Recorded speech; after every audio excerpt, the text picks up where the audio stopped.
কেউ কি বলতে পারেন যে ইতালির সাথে কলকাতার সাথে কি সম্পর্ক? হ্যাঁ, সম্পর্ক একটা আছে। ইতালিতে একটি মাত্র হেলানো টাওয়ার ইতালির পিসা নগরীতে রয়েছে। সেখানে কলকাতাতে রিপোর্ট অনুযায়ী, সরকারি তথ্য অনুযায়ী এ পর্যন্ত 30টা বিল্ডিং হেলে পড়েছে। সেক্ষেত্রে পিসা থেকে আমরা অনেকটা এগিয়ে গেছি। ইতালির পিসা যে টাওয়ার, সেটা হেলানো অবস্থায় কিন্তু তৈরি করা হয়নি। এটা দীর্ঘদিন ধরে প্রায় 200 বছর সময় নিয়ে এই টাওয়ারটা তৈরি করা হয়েছিল। মাঝে অবশ্য 100 বছর প্রায় বন্ধ ছিল। আমরা জেনারেল নলেজে পড়েছি মধ্যযুগের বিস্ময়কর যে জিনিসগুলো, তার মধ্যে একটা এই টাওয়ার, যেটা 1173 সালে কনস্ট্রাকশন শুরু হয়েছিল। মাঝে সেটা খানিকটা বসে যাওয়ার কারণে কাজ বন্ধ, তারপরে যুদ্ধ বিগ্রহের কারণে আবার বন্ধ ছিল, তারপরে নতুন করে কাজ শুরু হওয়ায় 1372 সালে তার কাজ কমপ্লিট হয়। এটা একটা বেশ বড় সড়ো ব্যাপার ছিল। 185 ফুট উঁচু, 8 তলা, হাইটটাকে মিটারে কনভার্ট করলে 56 মিটার, সাদা মার্বেল দিয়ে তৈরি, একটা বিস্ময়কর জিনিস। মূলত এটা তৈরি করা হয়েছিল সন্নিকটস্থ যে চার্চ রয়েছে সেই তার ঘন্টা হিসাবে। ঘন্টা ঘর, ঘন্টা বাজানো হবে, দূর দূর থেকে সেই ঘন্টার ধ্বনি শোনা যাবে। এই জন্য সেই টাওয়ারে লাগানো হয়েছিল অনেকগুলো 7টা ঘন্টা। তার মধ্যে অনেক বড় বড় সাইজের ছিল। যেমন সর্ববৃহৎ যেটা, তার ওজন ছিল 3600 কেজি, অর্থাৎ একটা বেশ বড় ব্যাপার। অনেকে মনে করেন এই ঘন্টা বাজানোর কারণেও এই টাওয়ার অনেকটা হেলে গিয়েছিল। ধীরে ধীরে দেখা যাচ্ছিল যে টাওয়ার খানিকটা করে যেমন বসে গেছে, তেমনি ভাবে একদিকে হেলে পড়েছে খানিকটা। সেই হেলে পড়েছে প্রায় 5.5 ডিগ্রি, অর্থাৎ আমরা বেস থেকে শুরু করে যদি উপরের দিকে চলে যাই তাহলে সেখানে দেখা যাবে যে 5.5 ডিগ্রি কোণ তৈরি করেছে এবং বেস থেকে মাথা সরে গেছে প্রায় 15 ফুট।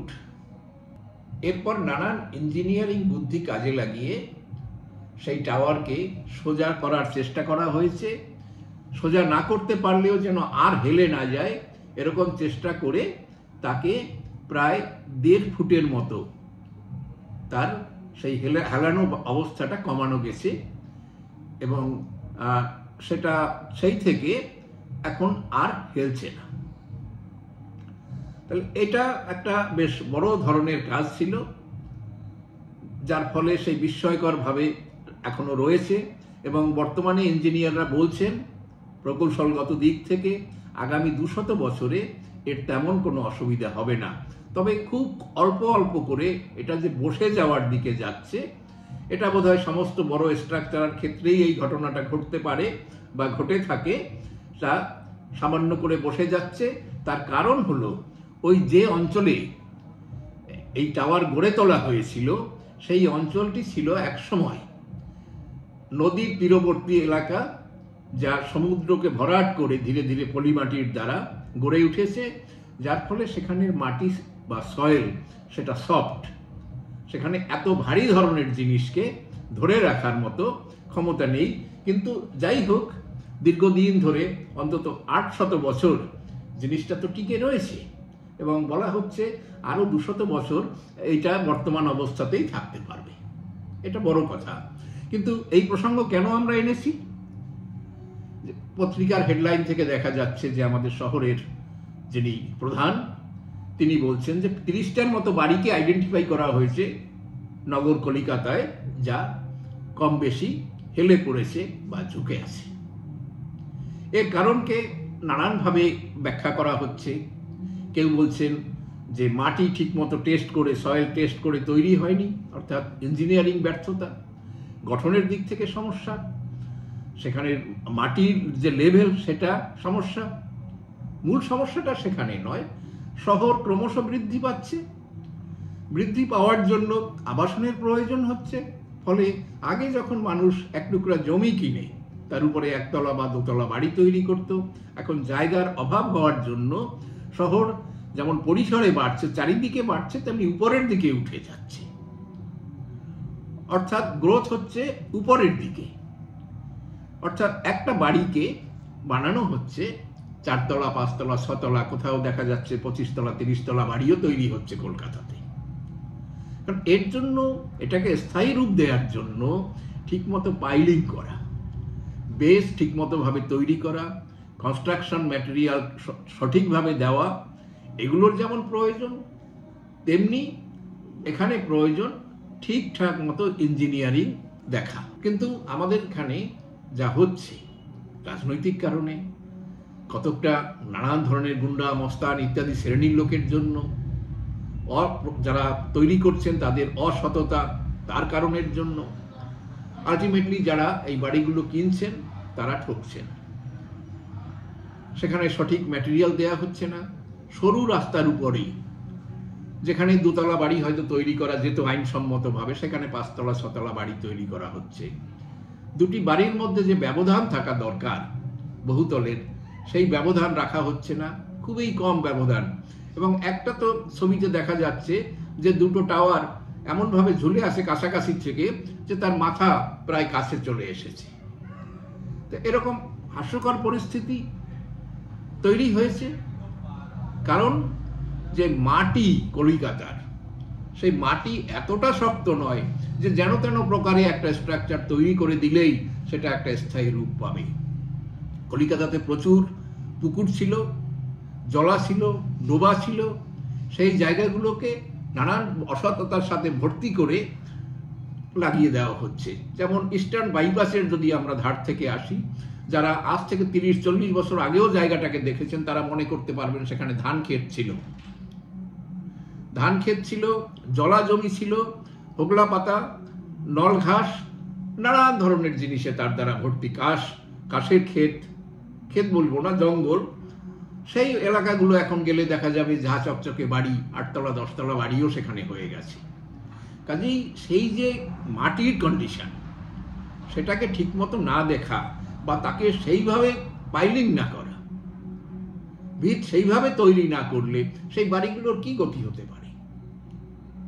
যা হবার হচ্ছে, মধ্যবিত্ত শ্রেণী, নিম্নবিত্ত শ্রেণী, চাকুরিজীবী, সাধারণ ব্যবসায়ী, তারা তাদের সারা জীবনের সঞ্চয় দ্বারা প্রভিডেন্ট ফান্ডের টাকা তুলে ব্যাংক থেকে লোন করে তারা বাড়ি কিনছেন, একটা ফ্ল্যাট কিনছেন 800 square foot, 1000 square foot, 1500 square foot, খুব কম লোকে যেতে পারছে, কিন্তু সবাই 800, 10, 1000, 1200 এর মধ্যেই তারা সীমাবদ্ধ থাকছে। এইসব বাড়িগুলোর যেমন কনস্ট্রাকশনের কোয়ালিটি খারাপ, তেমনি যার পরিসর, যে স্পেস, সেগুলো অত্যন্ত সংকীর্ণ। সিঁড়ি বা অগ্নি নির্বাপনের ব্যবস্থা যথাযথ নেই। প্রমোটার কোনোভাবে বাড়িটি তৈরি করে ক্রেতার হাতে দিয়ে দিতে পারলেই হয়। তবে এর সাথে যারা প্ল্যান স্যাংশন করেছেন, এলাকার যারা জনপ্রতিনিধি, তার সাথে যারা ক্লিয়ারেন্স সার্টিফিকেট দিয়েছে, যারা ফায়ার ব্রিগেডের দিক থেকে ক্লিয়ারেন্স দিয়েছে, কম বেশি সবাই দোষী। কারণ প্রত্যেকেই এই প্রমোটারদের কাছ থেকে কিছু না কিছু সুবিধা আদায় করেছেন, আদায় করে এরকম বেআইনি ভাবে সেই বিল্ডিং তৈরি করার সুযোগ করে দিয়েছেন সেখানে। কিন্তু সমস্ত কিছুর বলি কারা হচ্ছে? বলি হচ্ছে সেই নিম্নবিত্ত বা মধ্যবিত্ত মানুষগুলো, যাদের আমরা খবরে দেখেছি একটা বিল্ডিং সংশোধন করার চেষ্টা করা হয়েছিল, একটা হরিয়ানা থেকে একটা ফার্ম এসে সেখানে সেটাকে সোজা করার চেষ্টা করছিল, কিন্তু সেটা সেই ম্যাটেরিয়াল দিয়ে তৈরি হয়নি যার দ্বারা সেটাকে ওইভাবে সোজা করা যাবে, ফলে সেটা হুড়মুড় করে ভেঙে পড়েছে। তাতে মানুষের ক্ষতি হয়েছে, সম্পত্তি নষ্ট হয়েছে, এবং সবচাইতে খারাপ হলো এই মানুষগুলো কোথায় যাবে? বর্তমানে শীতের সময় যদি কারোর বাড়ি চলে যায় তার কি অবস্থা হবে? কিন্তু আমরা দেখেছি বিভিন্ন জায়গায় বস্তিতে আগুন লেগে গেলে, বন্য কোনো কারণ হলে সেখানে সেই স্থানীয় রাজনৈতিক নেতা বা প্রশাসন এগিয়ে এসে তাদের জন্য কিছুটা সাহায্য করেন। কিন্তু এই ধরনের বাড়িগুলোর ক্ষেত্রে সেই সুবিধা কতটা আছে বা কতটা তারা পাবেন, সেটা নিয়ে একটা প্রশ্নচিহ্ন অবশ্যই থাকে। আমরা দেখেছিলাম যে মেট্রো রেলের সম্প্রসারণের সময় ইস্ট ওয়েস্ট মেট্রোর লাইনে বউবাজারের কাছে যখন আন্ডারগ্রাউন্ড থেকে কাজ হচ্ছিল, তখন সেখানে বেশ কয়েকটা বাড়িতে ফাটল দেখা দিয়েছিল, ধসে পড়ার ভয় ছিল।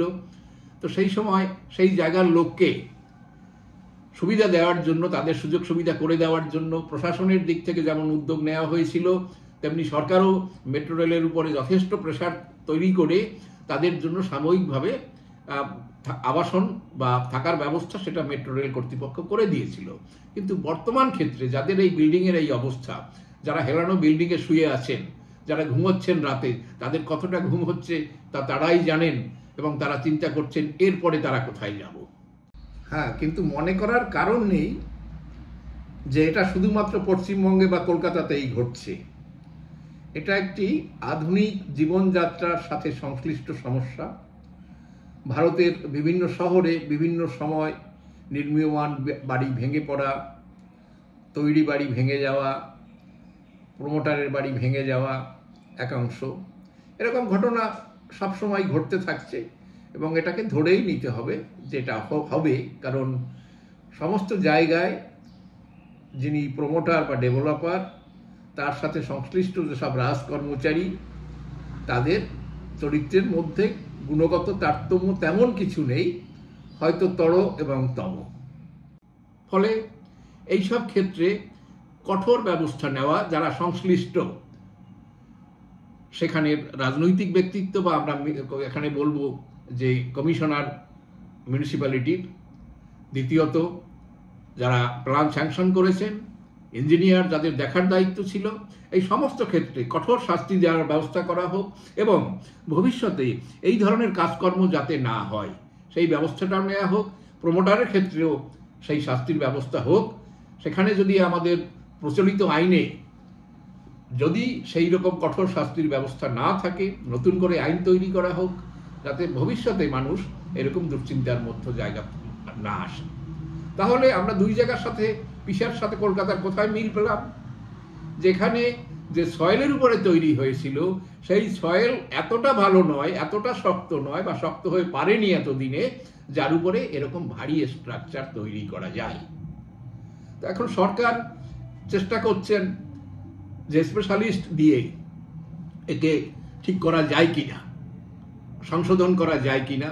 তার জন্য এই হরিয়ানার যে একটা সংস্থা রয়েছে একমাত্র দেশে নাকি, সেটাই একমাত্র সংস্থা, তাদের সাথে যোগাযোগ করছে, বুদ্ধি পরামর্শ করা হচ্ছে যেন এই টাওয়ারগুলোকে সংশোধন করা যায়। তবে দেখতে হবে আইন কানুন তৈরি হোক, এই সময় থেকে মানুষরা একটু সংশোধনের দিকে যাক। ভবিষ্যতে যারা বাড়ি তৈরি করবেন এবং কিনবেন, সেখানে যেন সতর্ক দৃষ্টি রাখা হয়, এমন ভোগান্তির পরিমাণ কমানো যায়। নিশ্চিত করে বলা যাবে যেটাকে সম্পূর্ণ বন্ধ করা যাবে না, তবু যত সম্ভব কমিয়ে আনতে পারলে যারা ফ্ল্যাট কিনছেন, বসবাস করছেন সপরিবারে, তারা অন্তত খানিকটা নিরাপত্তা বোধ করবেন।